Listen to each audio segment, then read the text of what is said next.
Մինչ վիդեոին հասնելը լայքիր և բաժանորդագրվիր ալիքին։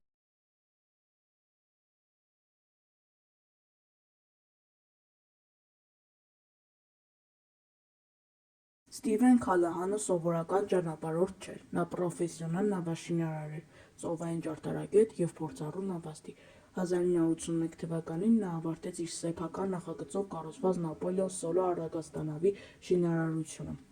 Նավն ուներ ընդամենը 6,5 մետր երկարություն, բայց հարմարեցված էր հեռավոր նավարկությունների համար։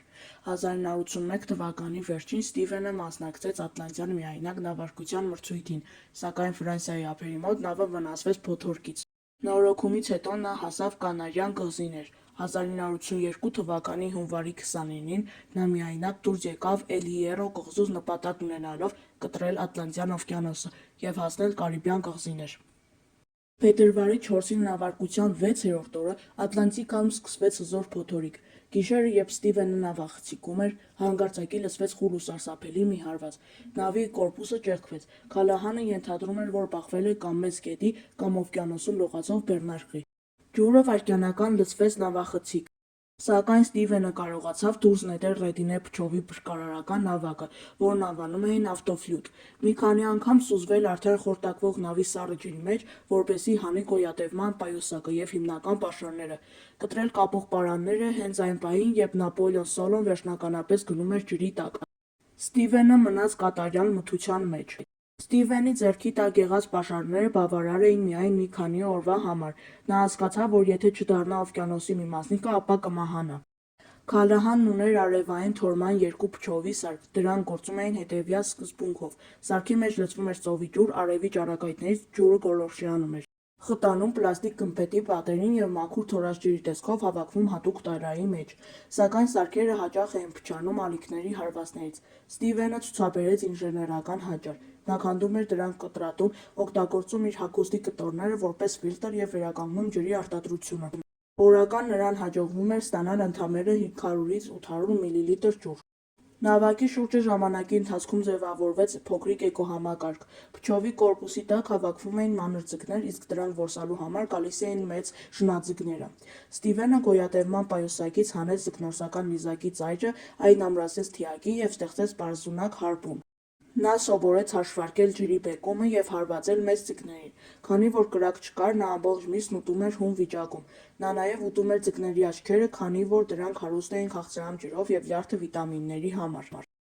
Արյան հոտը և նավակի շարժումը գրավում էին շնաձկներին։ Դրանք անընդհատ քսվում էին նավակի բարակ Ռեդինե հատակին։ Ցանկացած կտրված կամ ուժեղ հարված կարող էր պատռել նավակը։ Ստիվենը ստիպված էր ժամերով նստել նավակի եզրին և նիզակով զգուշորեն հարվածել շնաձկների քթին, նրանց վանելու համար, բայց այնպես, որ նիզակը չկոտրվեր կամ չսահեր նավակի վրա։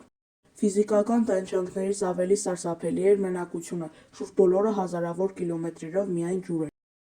Ամեն ինչ հանգիստ էր, սակայն նավարկության 43-րդ օրը տեղի ունեցավ ամենասարսափելին։ Որսի ժամանակ մի Էսկադորադո կատաղի պայքար մղեց և իր սուր ծնոտով ծակեց փրկարարական նավակի ստորին փչովի խցիկը։ Նավակը կորցրեց իր սևի և օդի կեսը։ Ստիվենը հայտնվեց մահվան եզրին։ Ռետինը թաց էր, աղի և լպրծուն։ Ոչ մի սոսինչ չէր կպչում։ 10 օր շարունակ նա գրեթե չէր քնում։ Նա մի ձեռքով անդադար ջուր էր դուրս նետում, իսկ մյուսով փորձում էր տարբեր հնարքներով սեղմել անցքը։ Ի վերջո նա օգտագործեց նավակի պարանները, հագուստի կտորները և հատուկ հանգույցների համակարգը, կարողանալով սեղմել պատռվածքը և մասամբ նորից փչել խցիկը։ Դա նրա ամենամեծ հաղթանակն էր բնության նկատմամբ։ 76 օրվա ընթացքում Ստիվենի մոտով անցավ 9 մեծ առևտրային նավ։ Նա տեսնում էր դրանց լույսերը, լսում շարժիչների ձայնը։ Նա արձակում էր իր ձեռքի տակ եղած ազդանշանային հրթիռները, օգտագործում էր հայելին արևի ճառագայթները նրանց վրա գցելու համար։ Սակայն բարձր նավերից ոչ մեկը չնկատեց օվկիանոսի ալիքների մեջ կորած փոքրիկ Ռեդինե գետը։ Ամեն անգամ, երբ նավը հեռանում էր, Ստիվենը հայտնվում էր հուսահատության անդունդում։ Բայց նորից ստիպում էր իրեն ապրել։ Քալահանը բաց օվկիանոսով անցավ ավելի քան 1800 ծովային մղոն, մոտ 2900 կիլոմետր։ Քամին և հոսանքները նրան աստիճանաբար մղեցին դեպի Կարիբյան ավազան։ 76-րդ օրը նա նկատեց, որ ջրի գույնը փոխվել է, և երկնքում հայտնվել են թռչուններ։ Նույն օրը երեկոյան Մարի-Գալանտ կղզու տեղի ձկնորսերը նկատեցին կղզու ափերին մոտեցող տարօրինակ նավակը, որի շուրջը հարյուրավոր թռչուններ ու ձկներ էին պտտվում։ Երբ ձկնորսները մոտեցան, նրանք տեսան կենդանի կմախքի հիշեցնող մի մարդու։ Ստիվենը կորցրել էր 18 կիլոմետր քաշ, նրա մաշկը քայքայվել էր աղից ու արևից, իսկ ոտքերը կաթվածահար վիճակում էին՝ շարունակական խոնավության և անշարժության պատճառով։